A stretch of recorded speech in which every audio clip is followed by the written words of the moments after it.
안녕하세요. 저는 경북의 한 소도시에서 친언니와 식당을 운영하고 있는 40대 여자입니다. 제가 운영하는 식당은 맛집으로도 유명하지만 또 다른 이유로 유명하기도 합니다. 바로 제가 사는 동네를 떠들썩하게 만든 가게이기 때문이죠. 저는 30살쯤에 남편과 결혼을 했었습니다. 김치 공장에서 사무직 일을 했었는데 그 남자도 같은 사무실에서 일을 했었어요. 그 남자는 저보다 4살이 어렸어요. 저희 사무실에는 나이 많으신 분들이 많아서 제가 그중 막내였거든요. 그런데 저보다도 어린 그 남자가 입사하면서 그 남자가 막내가 되었죠. 다른 직원분들은 다 10살, 많게는 20살이 많았기에 사무실 안에서 또래인 그 남자와 저는 유독 친하게 지냈어요. 그때 당시 그 남자는 회사에서 저를 주임님이라고 부르고 사석에서는 누나라고 불렀어요. 그 남자와 저는 회사 안과 밖에서 친한 누나 동생 사이로 친하게 잘 지내다가 소위 눈까지 맞게 되었습니다. 그렇게 저희는 3년간 연애를 하다가 결혼 약속도 하게 되었어요. 저는 시부모님께 인사를 하러 가게 되었는데요. 시부모님은 제 첫인상을 마음에 안 들어 하셨습니다. 일단 제가 남자친구보다 4살이나 나이가 많은 연상인 게 마음에 안 든다고 하셨어요. 그리고 제가 키가 좀 작은 편인데 키가 작고 인물이 별로인 것도 마음에 안 든다고 하셨습니다.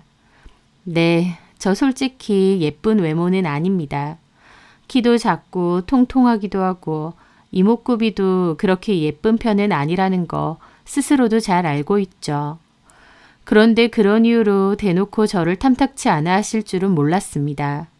왜냐하면 톡 까놓고 말해 남자친구도 인물이 그렇게 출중한 것은 아니었거든요.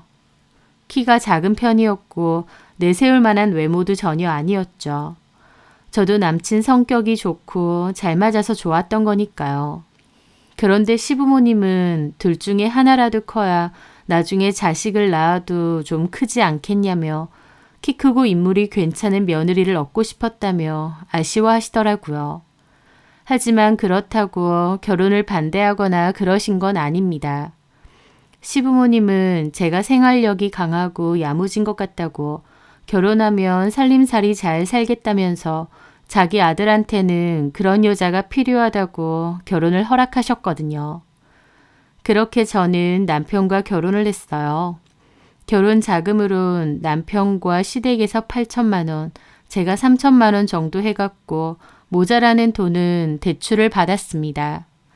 저는 월급 자체도 좀 작았지만 그나마 그 월급에서도 반 이상을 친정의 생활비로 들였기 때문에 따로 모은 돈이 그렇게 많지는 않았습니다. 돈을 잘 안 쓰고 열심히 모으려는 편이기는 한데 기본적으로 월급도 작고 부모님께 매달 드리는 고정비가 컸었죠. 그래도 결혼하고 나면 더 이상 친정의 생활비는 안 들여도 되니까 남편하고 나하고 열심히 모아야겠다 결심했어요. 하지만 막상 결혼해보니 제 생각과는 달랐습니다. 저는 허리띠 졸라매고 열심히 모으려고 했지만 남편은 아니었거든요. 같이 살아보니 남편은 제 생각 이상으로 씀씀이가 해펐습니다. 자잘하게 쓰는 돈이 많았고 기본적으로 돈 아까운 줄을 모르는 편이었어요. 주변 지인들에게 쓸데없이 돈을 잘 쓰고 다녔고 술 마시러도 자주 나갔죠. 한번 나갔다 하면 5만 원, 10만 원은 기본으로 쓰다 보니 많지도 않은 월급을 술값이나 유흥비로 탕진할 때도 많았어요. 그런 게 답답해서 몇 번 대화를 한 적도 있습니다. 우리가 지금은 대출도 있고 집도 나중에 사야 되고 그렇다 보니 열심히 힘을 합쳐 돈을 모아야 될 때라고요. 하지만 남편은 자기는 그렇게 살고 싶지 않다며 나중을 위해서 지금 구질구질하게 사는 건 싫다고 했습니다. 그리고 쓸 때는 써야 된다며 저보고도 너무 궁상맞게 살지는 말라고 하더라고요. 저는 철없는 남편은 포기하고 나라도 열심히 돈을 모아야겠다 생각했습니다.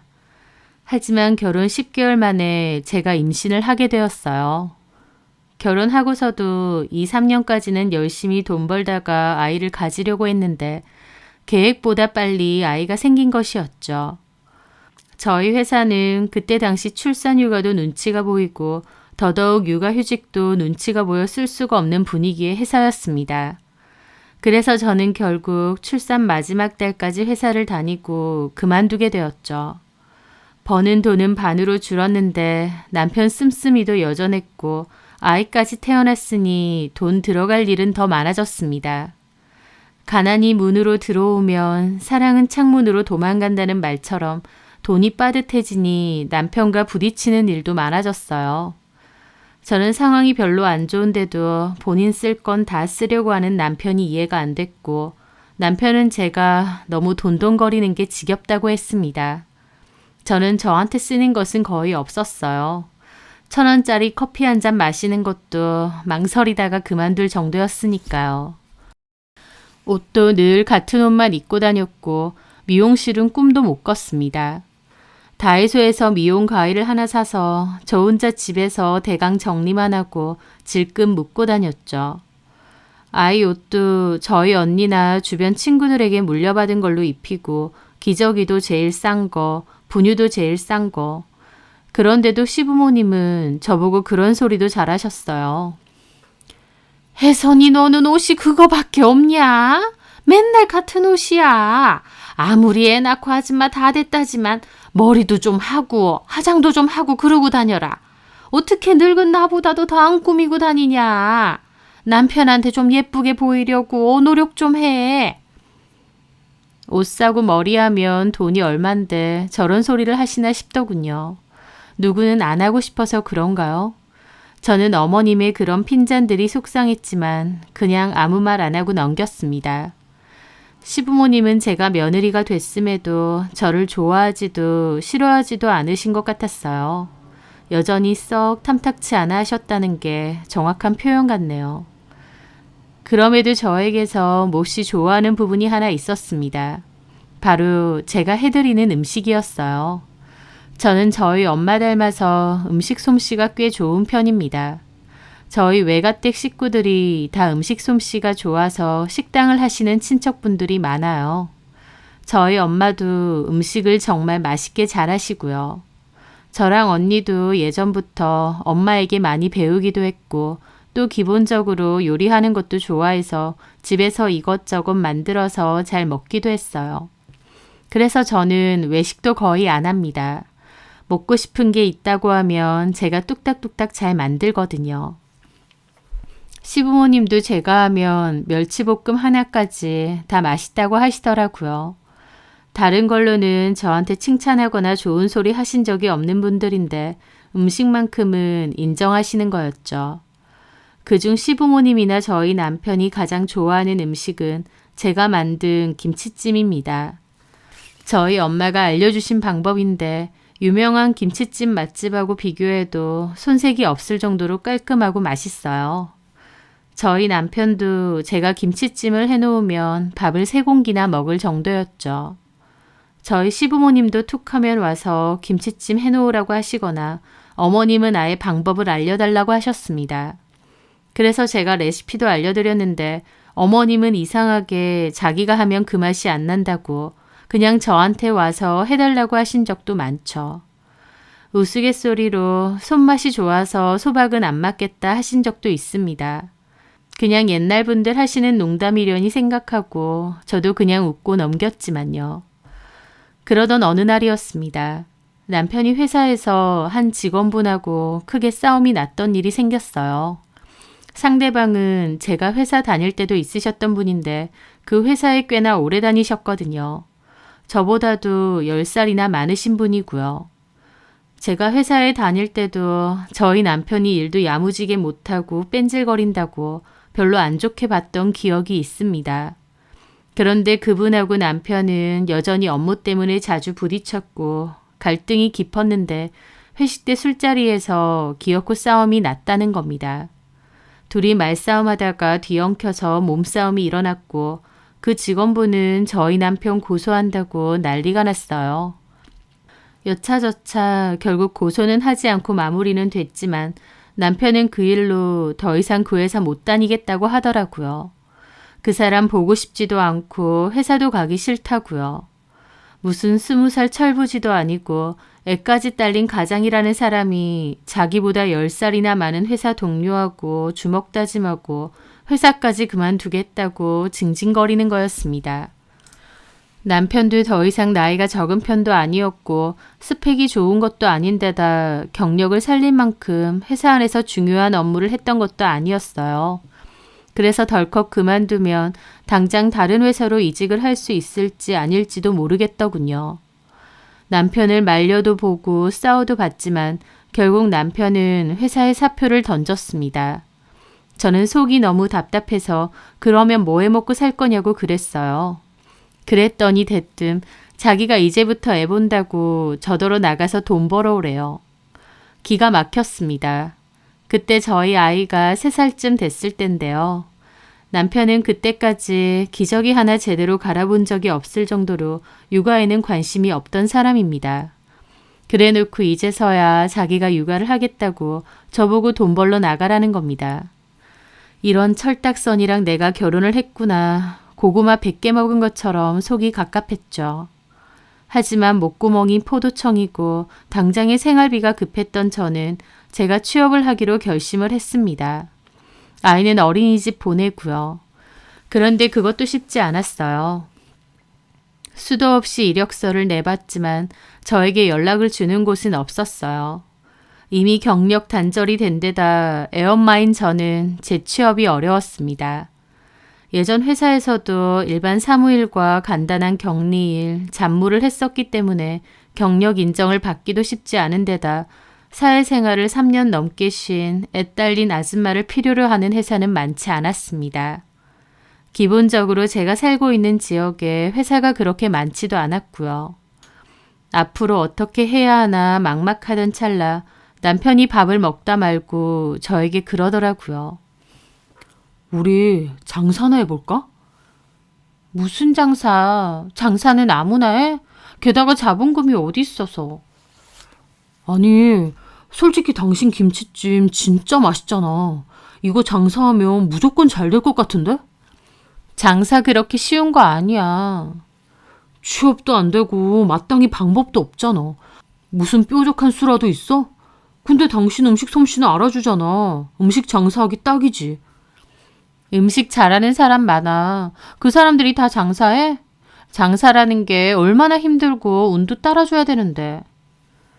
아이 김치찜은 진짜 맛있다니까? 그래 우리가 별 수가 없잖아. 있어봐. 내가 엄마 아빠한테 말해볼 테니. 저는 처음엔 남편이 그냥 하는 소린 줄 알았습니다. 그런데 남편은 진심이었어요. 게다가 시부모님께도 말했는데 시부모님도 괜찮은 생각인 것 같다고 하셨죠. 가족들 중 누구도 장사를 해본 적이 없었기에 저는 좀 무리수가 아닌가 싶기도 했는데요. 어머님, 아버님은 잘 될 것 같다고 자본금 마련해 줄 테니 해보자고 하셨습니다. 시부모님은 당신들이 사시는 집을 담보로 대출까지 해주셨어요. 제 입장에선 장사가 안 될 수도 있는데 이렇게 대출을 지고 시작하는 게 맞는 건가 부담스럽기도 했습니다. 하지만 그때 당시 남편과 제 상황에서는 별다른 수가 없었어요. 취업도 못하고 믿을 건 제 음식 솜씨 하나뿐이었으니까요. 저희는 테이블이 4개 정도 들어가는 작은 규모의 가게를 구하게 되었고 본격적으로 장사를 시작했습니다. 대출까지 해가면서 마음먹고 시작한 일이었지만 초반에는 장사가 잘 안 됐습니다. 어찌 보면 당연한 일이겠죠. 가게도 허름했고 홍보도 한 게 없다 보니 오는 손님 자체가 거의 없었습니다. 이러다가 빚만 더 생기겠다 싶어서 하루하루가 초조하고 근심만 늘어갔죠. 그러다가 본격적으로 배달을 시작하게 되었어요. 지금은 배달 어플을 많이 쓰지만 그때만 해도 책자를 보고 전화 주문을 하는 경우가 많았는데요. 책자들에 전부 광고를 내고 배달 주문을 받기 시작했습니다. 안 먹어본 사람은 몰라도 한번 먹어본 사람은 단골이 됐습니다. 저희 가게에서는 김치찜과 김치찌개 둘 다 했는데 배달로는 김치찌개가 잘 됐어요. 저희 음식이 맛도 괜찮은 데다 고기질도 좋고 양도 넉넉하게 들이다 보니 서서히 손님과 매출이 늘기 시작했습니다. 장사가 점차 잘 되기 시작하니 저도 재밌더라고요. 시부모님은 저희 가게에 종종 오셨는데 오실 때마다 저 일하는 걸 보고 이런저런 잔소리를 하셨습니다. 양 많이 주지 말라며 재료도 너무 비싼 거 쓰는 거 아니냐면서 남는 거 없다고 잘 하셨어요. 하지만 저는 푸짐하게 줘야 경쟁력이 있다고 강하게 말씀드렸습니다. 시부모님은 반찬 하나도 적게 주려고 하고 좀 아끼려고 하셨지만 저는 아무리 배달 전문이라고 해도 얄궂은 재료 쓰고 인심 박해지면 손님 떨어져 나가는 건 시간 문제라고 남는 게 좀 덜하더라도 음식 퀄리티는 절대 낮추면 안 된다고 했습니다. 그렇게 배달로 드시던 분들이 맛있다고 매장 와서 드시는 경우도 많았어요. 서서히 입소문이 나기 시작하면서 배달 손님도 더 늘고 매장 손님도 늘었습니다. 그런데 문제가 매장은 테이블이 4개밖에 없어서 운영이 힘들다는 거였죠. 그래서 조금 대출을 더 받아 같은 건물에 있는 조금 큰 매장으로 가게도 옮겼습니다. 테이블 수도 훨씬 늘어나게 되었죠. 대출을 더 받는 것에 대해 걱정도 했지만 그 걱정이 무색하게끔 장사는 잘 되기 시작했습니다. 매장 손님도 더욱 늘게 되면서 일손이 모자랐는데 그때마다 시부모님도 오셔서 일을 도와주셨습니다. 어머님은 주방에서 제 일을 도와주셨고 아버님은 서빙이나 계산 일을 도와주셨어요. 남편은 홀 쪽을 담당해서 일을 했고요. 장사가 잘 되다 보니 힘든 것도 없이 일한 것 같습니다. 그렇게 일해서 모은 돈으로 대출도 갚고 본격적으로 돈을 모으기 시작했어요. 돈 때문에 결혼 생활이 힘들었던 저는 이제야 숨통이 트이는구나 싶었습니다. 아이한테 좋은 옷도 사줄 수 있고 돈 걱정 없이 뭔가를 해줄 수 있다는 게 참 좋더군요. 그렇게 7년 정도 가게를 운영했습니다. 가게는 좀 더 넓은 곳으로 이전을 했고 장사도 꾸준하게 잘 되는 편이었습니다. 남편과 시아버지는 고급 세단으로 차를 바꿨고 저희 식당에는 일하는 직원분이 2명이나 더 생겼습니다. 26평 오래된 아파트의 전세였던 저희 집은 36평대 신축 아파트 매매로 이사를 가게 되었습니다. 시부모님은 예전처럼 가게에서 직접 서빙을 하거나 주방 일을 돕기보다 아주 바쁠 때 정도만 오셔서 일을 거들어 주시는 정도였어요. 아니면 관리 차원에서 그냥 잠깐 오셨다가 둘러보고 가시거나 했죠. 남편도 홀서빙 직원이 2명이나 더 생겼기 때문에 굳이 가게에 매여 있거나 본격적으로 일을 하지는 않았습니다. 그맘때 취미로 골프를 배우기 시작했고 낮에도 골프 연습장에 가 있는 날이 많았어요. 남편도 시부모님도 가게 일에선 손을 많이 떼고 있던 와중에도 저는 늘 가게를 지켰습니다.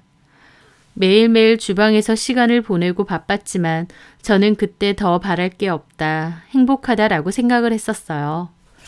장사가 잘 되는 내 가게가 있었고 그로 인해 가족이 여유 있게 잘 지내고 있었으니까요. 그런데 저와 달리 그 사람들에게 저는 가족이 아니라 그냥 부려먹기 좋은 일꾼이었던 것 같습니다. 왜냐면 시부모와 남편은 제 앞에서 대놓고 저를 기만하고 제 뒤통수를 치고 있었거든요.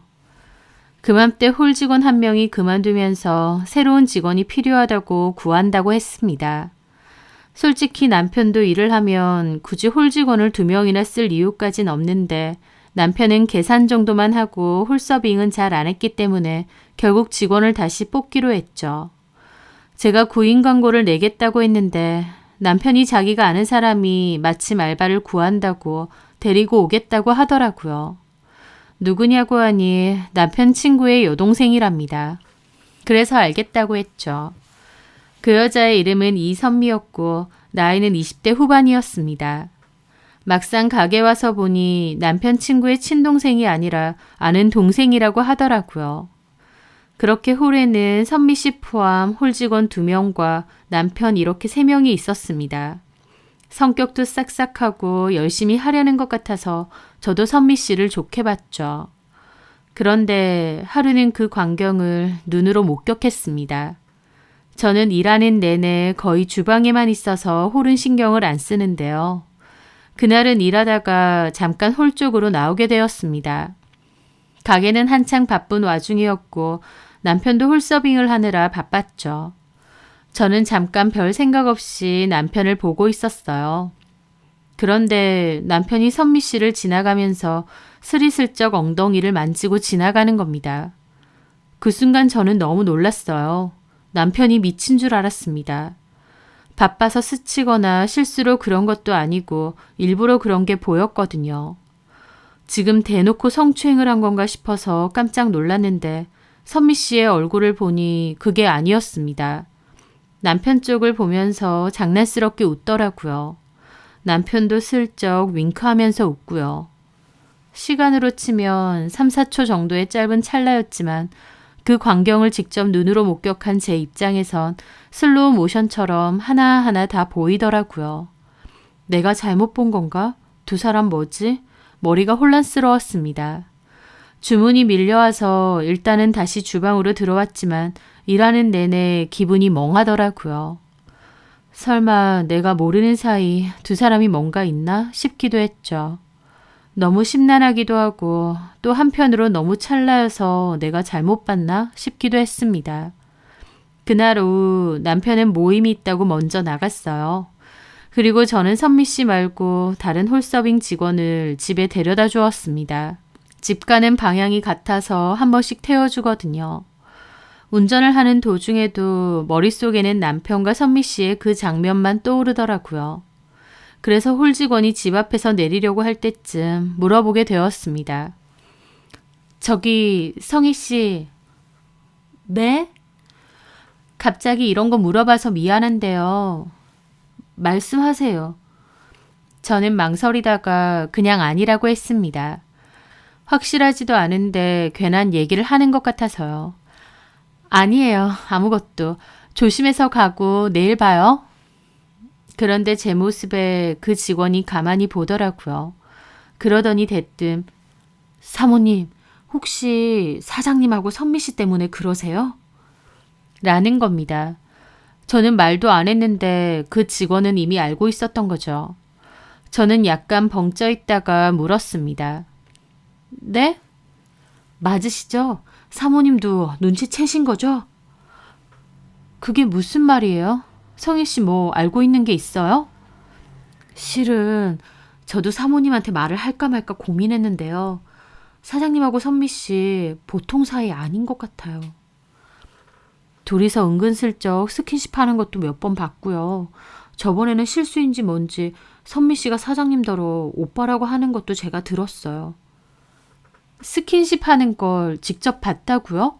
게다가 선미 씨가 오빠라고 불렀고요? 네, 솔직히 말하면 두 사람 별로 숨길 생각도 없는 것 같아 보일 정도로 티를 많이 내는 것 같아요. 저는 같이 홀에서 일하니까 둘이서 그러는 거 여러 번 봤거든요. 사모님도 혹시 보시고 저한테 물어보시는 거 아닌가요? 저는 생각지도 못한 말에 가슴이 미친 듯이 뛰었습니다.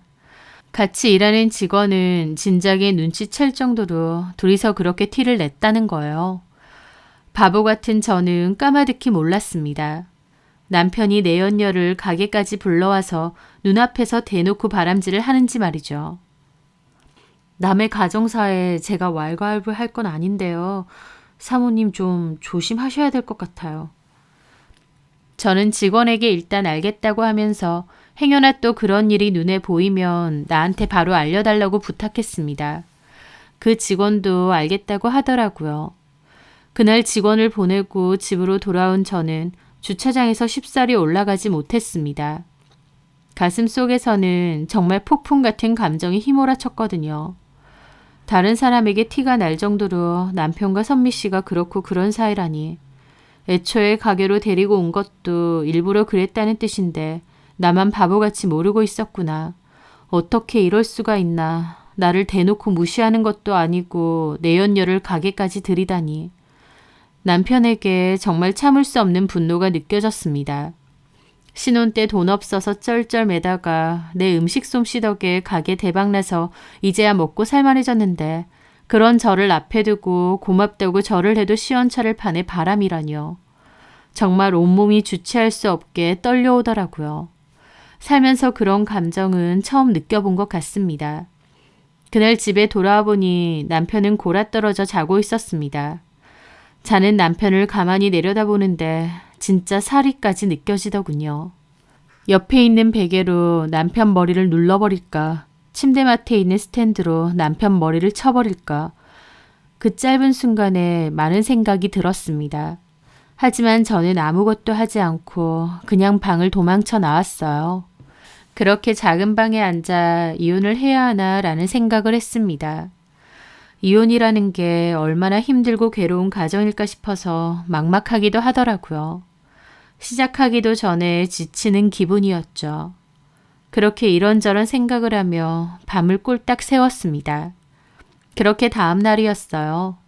아무렇지 않게 싹싹하게 굴면서 일을 하는 선미 씨를 보는데 복잡한 감정이 들더라고요. 혹시 오해는 아닐까? 그때까지도 마음 한켠에는 그런 생각이 있었어요. 아마 남편과 이혼할 자신이 없었기에 오해라고 믿고 싶었던 것 같기도 합니다. 그런데 그날 후 주방에 앉아서 이런저런 생각을 하고 있는데 홀직원이 불쑥 들어오더라고요. 그러면서 저한테 소곤거리는 거예요. 사모님. 네? 제가요, 아까 화장실 갔다가 나오는 길에 우연히 들었는데요. 사장님하고 선미 씨하고 창고 앞에서 얘기 중인 거예요. 그 말에 제 가슴이 또다시 세차게 뛰더라고요. 무슨 얘기하던가요? 사장님이 선미 씨한테 오늘 저녁에 술 한잔 하자고 하셨어요. 제가 분명 들었어요. 그 말을 듣는데 속이 끓어올랐습니다. 제 오해도 아니었고 정말 대놓고 불륜질을 하는 게 맞았어요. 이것들이 진짜 미쳤구나 싶었습니다. 그렇게 끓어오르는 속을 어쩌지 못하고 한숨만 쉬어대고 있는데 잠시 후 남편 놈이 저한테 와서는 대뜸 그러는 겁니다. 여보, 나 오늘 저녁에 동창 모임이 있어서 집에 좀 늦게 들어갈게. 그 말에 저는 눈이 돌았습니다. 동창 모임? 무슨 동창? 중학교 동창. 아, 그래. 그럼 나도 같이 가자. 제가 눈을 희번떡거리며 같이 가자고 하니 남편도 당황하더라고요. 뭘 따라가, 내 동창 모임에. 왜? 남편 동창 모임에 마누라가 따라가는데 무슨 문제 있어? 나도 같이 가. 아, 됐어. 왜 이래? 뭐 잘못 먹었어? 나도 간다고. 못 데리고 갈 이유라도 있어? 왜? 네가 가는 게 동창 모임이 아니라서 그래? 동창 모임이 아니라 이선미랑 붙어 먹으려고 만나는 거라서 그래? 저는 너무 흥분해서 소리를 지르며 따졌습니다. 남편도 놀란 얼굴이더라고요. 저는 미칠 것 같은 심정으로 홀로 나갔습니다. 그때가 브레이크 타임이라 이선미도 테이블에 앉아서 쉬고 있었는데 제가 달려가서 바로 이선미 머리채를 잡았죠. 이선미는 갑자기 왜 이러냐며 소리 지르고 이미 제정신이 아니었던 저는 이선미 머리채를 다 뽑아놓을 작정이었습니다. 남편이 식겁하고 달려나와 저를 뜯어말리는데 눈에 보이는 게 없던 저는 이번엔 남편 놈 머리채까지 잡았어요. 그리고 닥치는 대로 남편을 발로 차고 때렸죠. 미친 사람처럼요. 내가 보는 앞에서 내 가게 안에서 대놓고 둘이서 불륜질을 했다는 사실에 제정신이 아니었던 것 같습니다.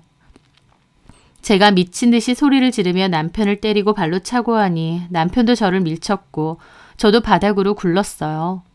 남편은 저한테 욕을 하면서 주저앉아서 울고불고 있는 이선미를 데리고 나갔습니다. 그 모습에 저도 바닥에서 구르면서 울었던 것 같아요. 난장판도 그런 난장판이 또 있을까요? 도저히 수습이 안 되니 홀직원이 시부모님께 급히 연락을 드렸고 시부모님이 가게로 오셨습니다. 머리가 헝클어져 있고 넋이 나간 제가 멍하게 앉아 있으니 시부모님도 놀라더군요. 이게 다 무슨 일이야? 저는 울면서 다 얘기했습니다. 새로 들어온 홀직원 이선미가 사실은 남편 내연녀다.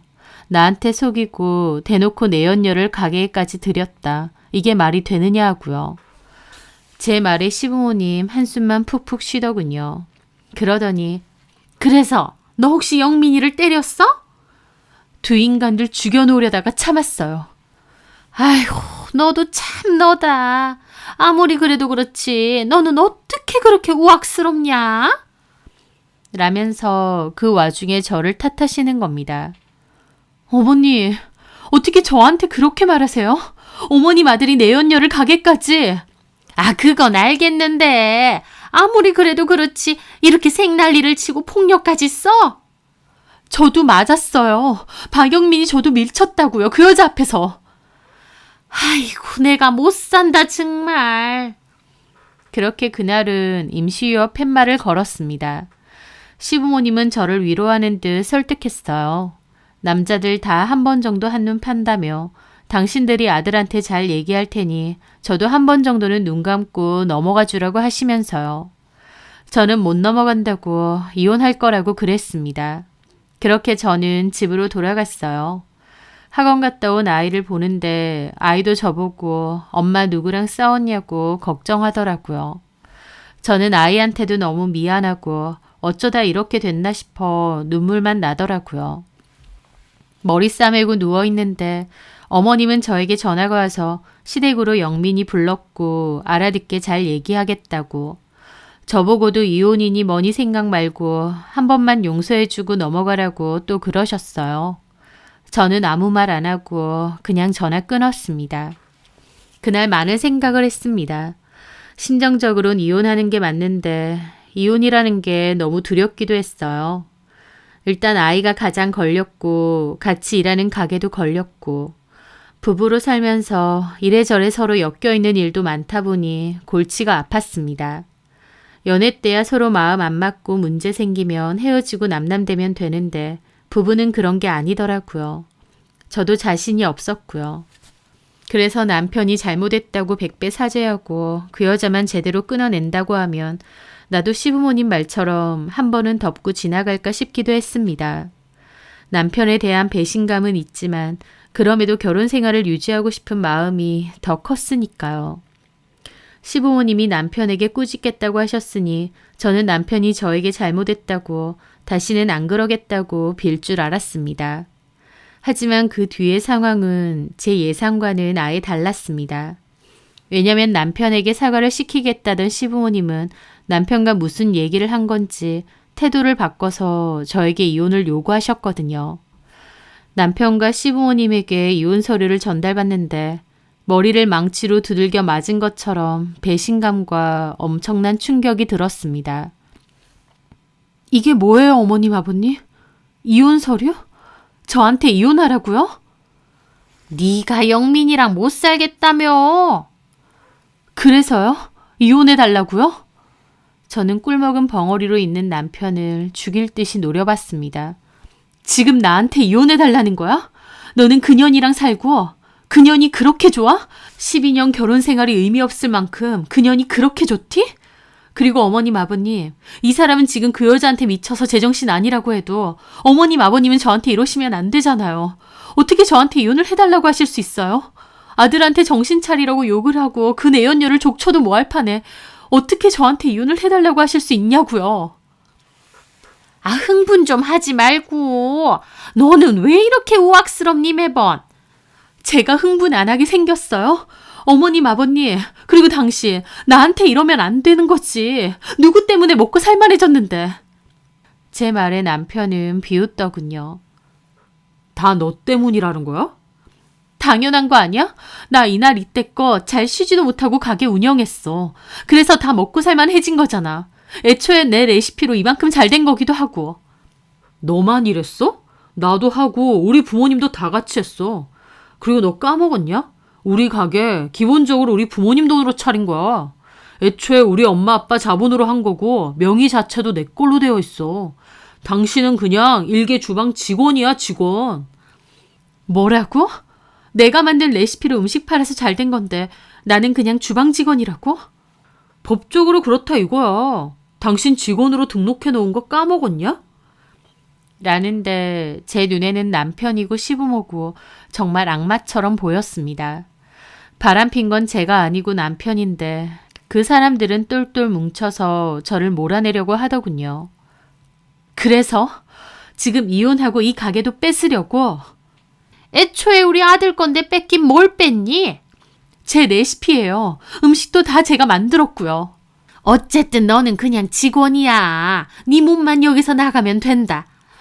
어머님! 저는 그날 사람이 이렇게까지 악할 수가 있구나 싶었습니다. 가족으로 10년 넘게 지내와 놓고 서로 힘든 시기 같이 버티고 이제 잘 됐다며 서로 좋아해 놓고 상황이 달라지니 보란듯이 저는 팽하고 나가라는 거였어요. 이게 말이 되는 건가 싶더군요. 저는 못 나간다고 법대로 해보자고 나도 가만 안 있을 거라고 했습니다. 시부모님도 남편도 우리도 다 준비할 테니 어디 해보라고 하더군요. 그렇게 저는 가까운 변호사 사무실에 상담을 갔어요. 부부 사이긴 해도 기본적으로 명의는 남편 거고 저는 직원으로 등록되어 있는 데다 레시피도 제가 만들어낸 메뉴도 아니고 일반적인 김치찜 메뉴에서 제 노하우를 더한 것이기 때문에 주장할 만한 게 크지 않았습니다. 그러면서 들은 얘기가 차라리 이혼을 하기로 했으니 재산 분할을 제대로 받는 쪽으로 집중하는 것이 낫다고 하더라고요. 저는 변호사 사무실을 3-4군데 더 상담을 받았지만 답은 비슷했고 별로 뾰족한 수는 없었습니다. 혼인 기간이 10년이 넘었고 기여도가 높기 때문에 재산 분할 요구를 해서 받아내는 것이 지금 상황에선 가장 좋다고 하더라고요. 별개로 상간소송도 진행하기로 했고요. 그런데 또 문제가 있었습니다. 외도에 관한 상간소송도 걸고 싶었는데 제대로 된 증거가 없다는 거였어요. 둘이 바람을 핀 건 맞지만 증거는 없는 상황이었죠.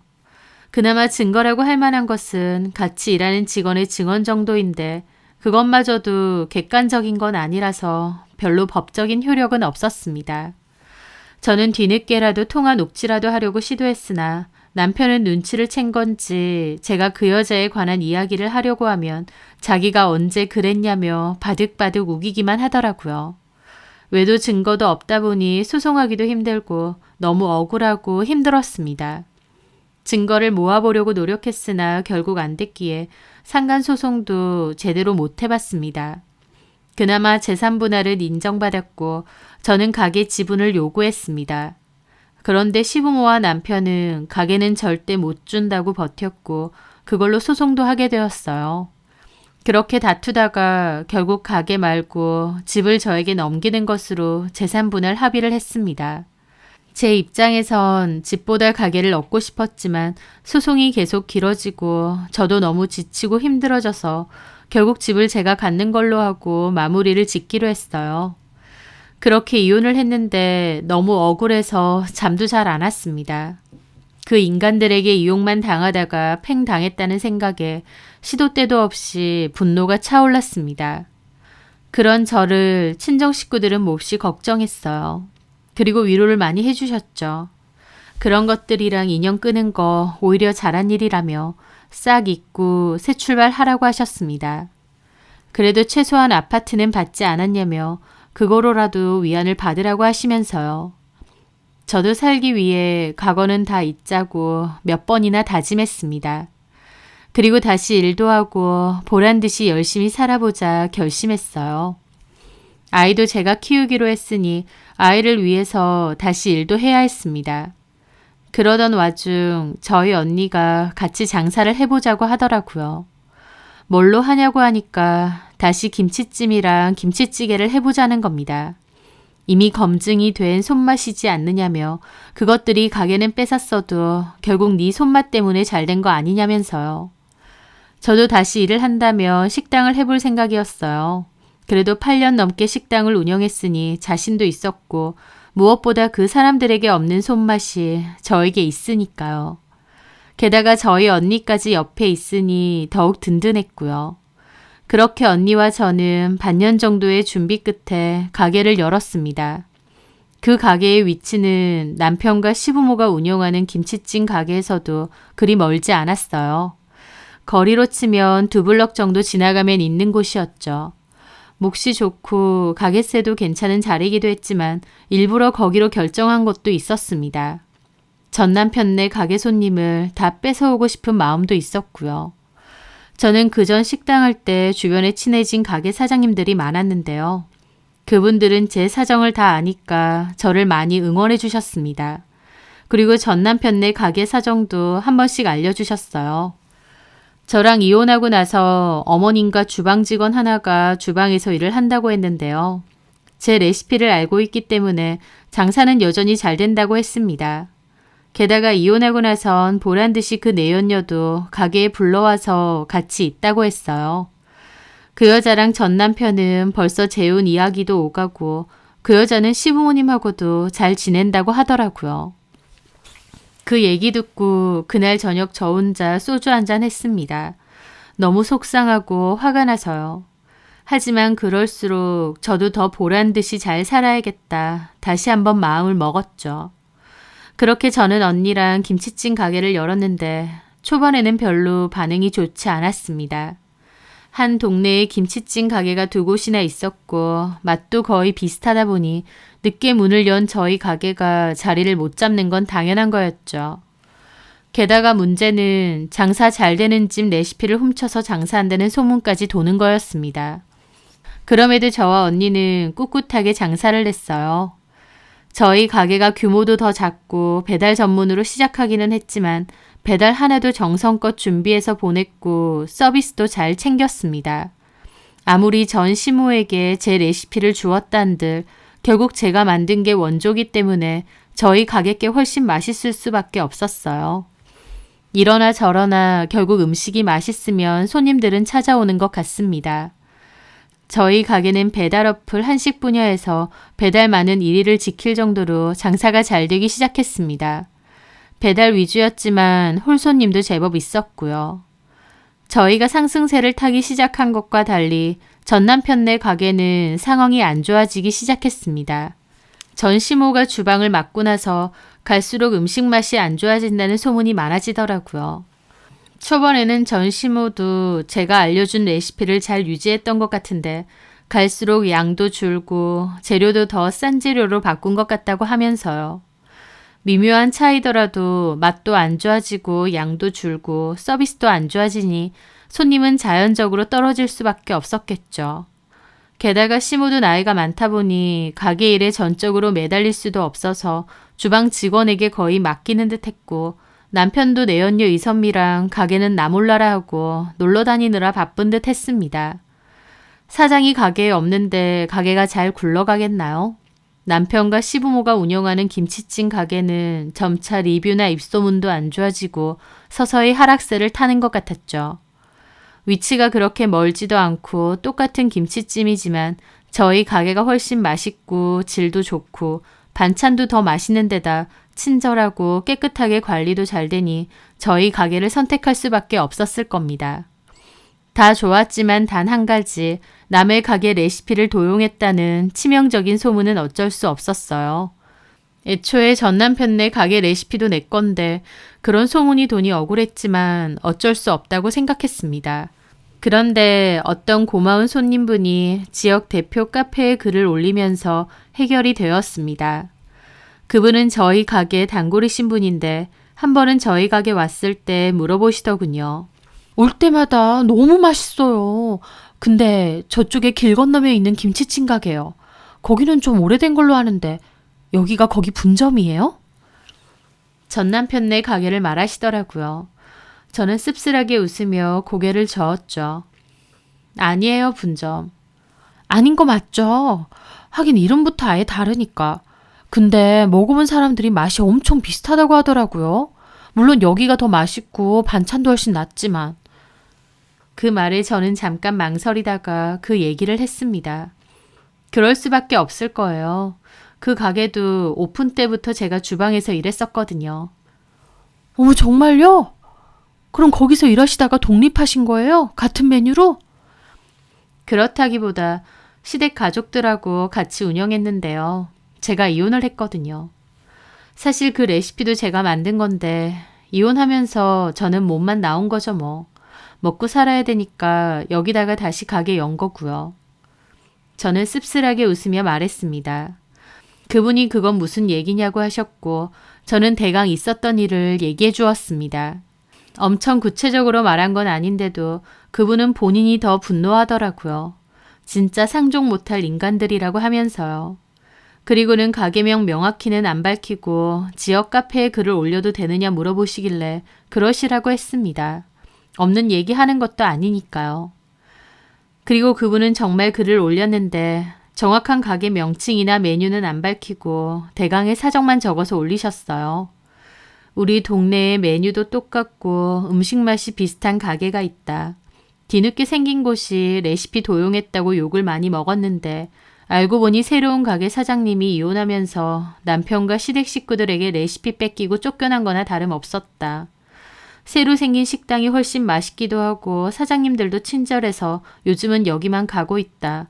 보란 듯이 대박 나셨으면 좋겠다. 이 정도로만 올리셨더라고요. 구체적인 내용이나 명칭은 적지도 않았는데 그럼에도 동네 일이다 보니 댓글에는 여기 혹시 거기 아닌가요? 하면서 저희 가게와 전 남편 가게를 유추하는 댓글들이 엄청 달렸어요. 댓글에도 혹시 명예훼손으로 고소 걸릴 수도 있다 보니 직접적인 가게명을 쓰지 않고 초성으로만 가게 이름을 공유하더라고요. 그 글이 올라가고 순식간에 댓글 100개가 넘어갔습니다. 댓글은 주로 어쩐지 새로 생긴 김치찜 가게가 훨씬 맛있고 친절하더라 라는 댓글부터 오래된 김치찜 가게에 가면 어린 여자가 사모님 행세하면서 계산하고 앉아있던데 그러면 그 여자가 그 내였냐? 라는 댓글도 있고 하여튼 그 글이 완전 화제가 되었습니다. 제 생각 이상으로 폭발적인 반응이었죠. 그 글은 단순한 글 하나가 아니었습니다. 왜냐면 그 일로 전 남편 가게는 제대로 타격을 받았거든요. 전 남편도 그 지역 카페 글을 읽고는 저한테 전화해서 고소할 거라고 난리를 쳤어요. 저는 코웃음 쳤죠. 제가 올린 글도 아니고 또 직접적으로 가게명을 언급하면서 비난한 것도 아닌데 네가 무슨 수로 고소를 하냐고 하면서요. 그럼에도 불구하고 전 남편은 작성자를 대상으로 기어코 고소를 진행했습니다. 아마 제가 누군가를 시켜서 글을 올린 줄 알았나 본데 고소하는 과정에서 그게 아니라는 걸 알았던 것 같더라고요. 그리고요. 그 고소한 일 때문에 전 남편은 돌아올 수 없는 강을 건넜습니다. 그 지역 카페 커뮤니티를 이용하는 동네 사람들이 단단히 뿔이 난 거였죠. 바람펴서 본처 쫓아내고 레시피까지 뺏은 파렴치한 인간이 손님 하나가 인터넷에 글 하나 올렸다고 고소까지 했다는 소문이 일파만파 퍼졌던 겁니다. 심지어 고소건은 특정도 제대로 되지 않는다며 제대로 성립도 안 되고 흐지부지 끝났다고 하더라고요. 한마디로 전 남편 놈은 그냥 찌그러져 있을 것이지 괜히 고소한다고 설쳐서 벌집을 건드린 셈이었습니다. 어차피 동네 사람들 대상으로 하는 장사인데 동네 사람들로부터 제대로 인심을 잃은 것이었죠. 전 남편 가게의 리뷰에는 여기가 불륜 맛집 맞느냐, 남의 레시피 뺏겼는데도 맛이 그 모양이냐, 이런 집은 망해야 정신 차린다 등등 악성 리뷰가 엄청나게 쏟아졌어요. 반대로 저희 가게는 승승장구였습니다. 저에 대한 안쓰러운 여론이 많은 데다 음식도 맛있고 사장님들도 친절하다며 손님과 매출이 엄청나게 늘기 시작했거든요. 원조집은 알고 보니 그 집이 아니라 이 집이었다며 저희 가게가 엄청나게 잘 되기 시작한 거죠. 주변 가게 사장님들이 신나서 소식을 전해주었는데 전 남편 가게는 파리조차도 안 들어갈 정도로 텅텅 비고 완전 망했다고 하더라고요.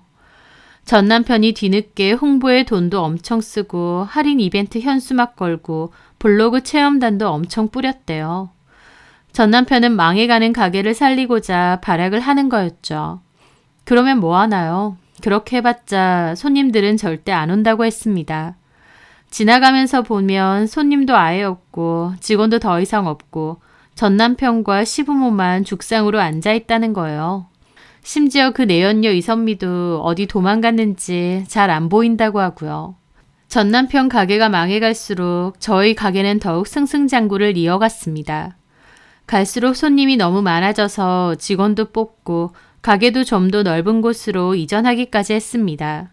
언니와 저는 신나서 일을 하게 되었죠. 참고로 그때 저희 가게와 전 남편 가게에 대한 글을 올려주신 손님분은 저희 가게 지정 평생 무료 손님이세요. 제가 너무 고맙다고 앞으로 무조건 공짜라고 말씀드렸거든요. 제 입장에선 안 좋은 소문을 벗게 해주신 분이다 보니 은인이나 다름없었습니다. 게다가 결국 고소 성립은 안 됐어도 남편한테 고소까지 당해서 경찰서에 출석은 하셨으니 얼마나 고생스럽고 또 제 입장에선 얼마나 미안한가요. 그래서 저희 가게에 평생 무료 손님이라고 언제든지 오시라고 했고 그걸 인연으로 저랑은 친구처럼 친해져서 잘 지내고 있습니다. 남편 가게는 8개월 겨우 버티더니 결국 문 닫았습니다. 장사도 안 되는데 월세 내고 홍보비 엄청 쓰면서 악착같이 버티다가 결국 쫄딱 망한 거죠. 애초에 이혼하면서 아파트도 저한테 넘겼기 때문에 전 시부모님 집에 들어가서 산다고 했던 것 같은데 아파트도 날리고 가게도 날린 셈이었습니다. 그 내연녀랑은 애저녁에 끝난 건지 어느 순간 그 여자는 코빼기도 안 보이고 전 남편만 옹색한 꼴로 다닌다고 하더군요. 한 번은 저희 가게에 전 남편이 온 적도 있습니다. 가게에 들어온 건 아니고 길 건너에서 모자 눌러 쓰고 염탐하고 있더라고요. 저는 멀리서도 전 남편이라는 것을 눈치챘죠. 그리고 그 앞에서 보란듯이 웃으면서 손님 맞이하고 장사했습니다. 전 남편은 한참을 보다가 그냥 갔더라고요. 가게 망하고 따로 일하는 것 없이 시부모님 댁에 얹혀 산다는 얘기까지는 전해 듣고 그 뒤로는 더 이상 소식 들은 게 없습니다. 들리는 소문에는 다른 지역 가서 가게 차린다는 말도 있긴 했는데 어쩌고 살던지 이제 제 알바도 아니지만요. 전 남편과 시부모를 생각해보면 참 어리석은 것 같습니다. 애초에 그 식당 자체가 제 손맛 때문에 시작한 식당이었잖아요. 돈 없어서 빌빌거리다가 어떻게 보면 제 손맛으로 그렇게 성공하고 이만큼 잘 먹고 잘 살게 된 건데 저한테 고마워했어야 되는 거 아닌가요? 그럼에도 자기들이 잘나서 잘된 걸로 착각을 했던 건지 저 보란듯이 쫓아내고 자기들끼리도 잘 먹고 잘 살 줄 알았겠죠. 하지만 결국 이렇게 개망신당하고 쫄딱 망하게 됐지만요. 인과응보 같습니다. 그 인간들 그릇이 애초에 이것밖에 안 되는 것 같기도 하고요.